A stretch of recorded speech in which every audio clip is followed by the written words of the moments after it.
How you doing, sports fans? Eddie the Hat here, brought to you by EddieTheHatWins.com and SportsWagers-Selections.com with another video segment, which is featuring this evening Big Boppy, the old coach in Modesto. And for those of you who are not familiar with Big Boppy, he is one of our expert analysts that covers the Mountain West Conference for us. He's also heavy into Texas Ranger baseball action with his co-driver, Hondo, who is taking the evening off, and I'm filling in this evening for him. Boppy, it's a pleasure. How the heck are you?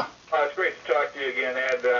It's always exciting to talk to you. It's always exciting to talk sports. And tonight we're on one of my favorite subjects, a BYU player who was probably one of the 3 or 4 best college players I ever saw. Boppy, it's always a pleasure to talk sports, especially when you have a few bucks on the game. I know you've got a high opinion here on Jimmer, being a BYU graduate as you are, and also being an expert in the Mountain West. Tell us a little bit about his background and how he is going to benefit the Sac Kings. Well, I'll tell you what, the 2011 NCAA Player of the Year gave everyone an idea of what was to come. Back in 2010, in a preseason game against Arizona, he scored 49 points. Well, that was on Arizona's home floor. The only thing that kept him from being maybe a 2-time Player of the Year was that in his junior year he came down with mononucleosis, and he didn't really have. He had a lot of games where he didn't really have energy, and so that it really affected him. So anyway, but coming this year, he was healthy, he was strong, and the proof is in the pudding. He had one of the great years in recent history for a point guard in the NCAA. He took his team to the second round in the NCAA, and I think if it hadn't been for the suspension of their center, I think it's very possible they might have even gotten to the Elite Eight or the Final Four. But without somebody to take a little bit of the pressure off on the inside, BYU was a flawed team, and those flaws were exposed. But the flaw wasn't Jimmer Fredette. I'll give you. I think the teams, especially the Sacramento Kings, are going to really benefit from his offense. And, we've heard a lot about people talking about his limitations on defense. But the truth is, he wasn't deficient on defense. He was indifferent. And his indifference came actually from a coaching level, because his coach, Dave Rose, they really didn't want Fredette to waste his energy playing defense, because he was critical to their team scoring. He was probably responsible for 50% between his points and his assists every game. You can't have that guy get tired, and they wanted him. They wanted him on the ball.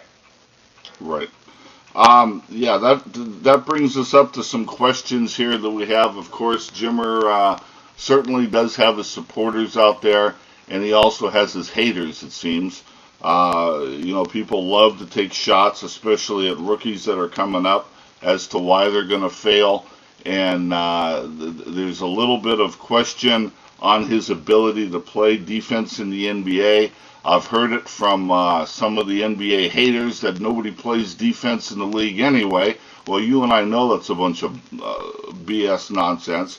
But for those of you who think that NBA, that he's not going to be able to hold up playing D in the NBA, what would you say to somebody who told you that in a bar or on the street corner? I think that it's unlikely there are many players in the NBA who could beat him one-on-one.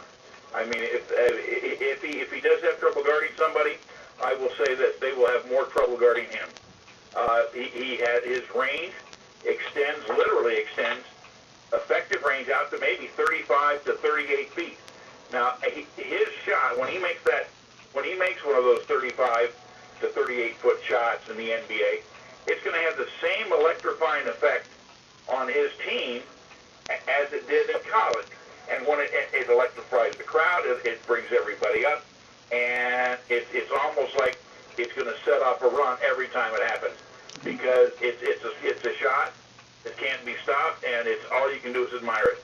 When you've got NBA players during the season who saw Jimmer play and talk about Jimmer being all-world or the greatest scorer in the world, you know that he's already won the respect of NBA players, regardless of what the so-called experts or scouts say.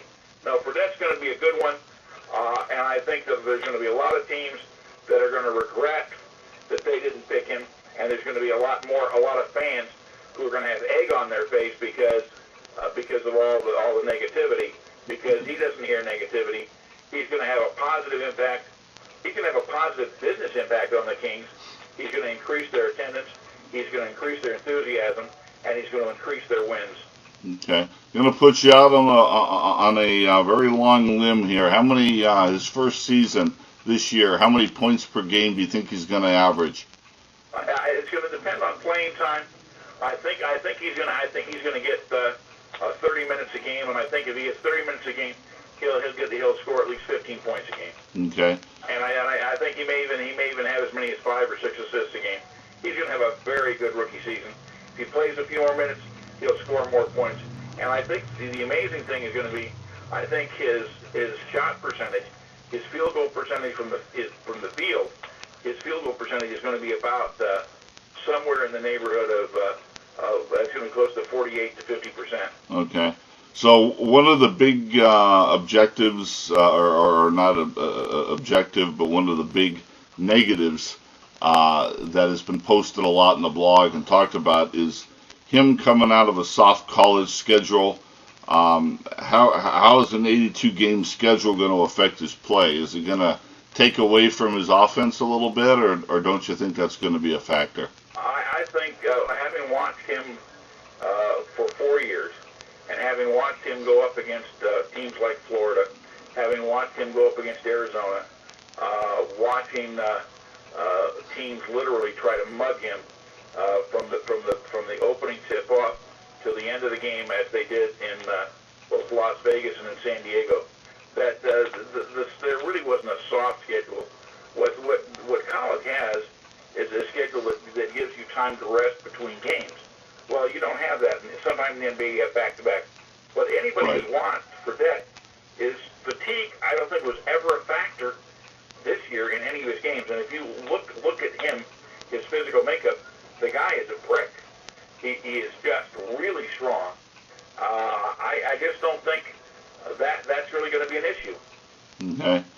Our friends at Lucky's Sportsbook and Casino, unfortunately, we weren't able to get the actual number, Boppy, but Lucky's Sportsbook and Casino posted a prop play on how many NBA points Jimmer is actually going to score in his rookie season. Now, this is an over-under.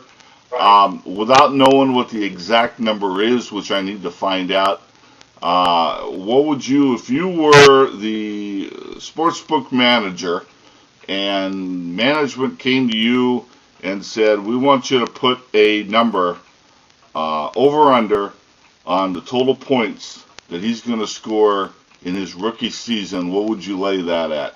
I'd put it at probably 1,150. 1150? Okay. We're going to see how close you are, and we'll certainly let everybody know regarding that. Also, Boppy, our last question to you is going to be, what do you think the Kings' chances are with Jimmer on the team this year? And do you think they're a good prop bet going into the season to do something special? Are they going to push it through and make it to the finals, or what do you think? I think getting to the NBA Finals is almost always a 2 or 3 year. It's a 2 or 3 year project. The Kings haven't been in the playoffs for 5 to 6 years. I think the Kings. I think that this is the year where they're going to finish over 500. They're going to win more than they lose for the first time in maybe 6 years. And I think the next year, not necessarily this year, but next year they make the playoffs, and the year after that they're a contender. Okay. All right, Boppy. Well, as usual, it was a pleasure talking to you. We're going to talk to you again on the via the telephone in a couple of days, and we're going to talk about the freak Tim Lincecum up in San Francisco for the MLB fans, because we know that you have a fondness for the San Francisco Giants as well. We're going to get your opinion on Timmy and see what get you to give us a little bit of chatter about him. And we're going to be doing that in a couple of days. So, folks, make sure you tune in to get our video segment with Boppy regarding Tim Lincecum and the San Francisco Giants. Again, folks, it's a pleasure for you, or it's a pleasure for us to be able to bring you these video segments. And from all of us here at EddieTheHatWins.com and SportsWagers-Selections.com, Hondo, and the Big Boppy, the old coach in Modesto. Like we like to say around these parts, good luck, and let's get lucky.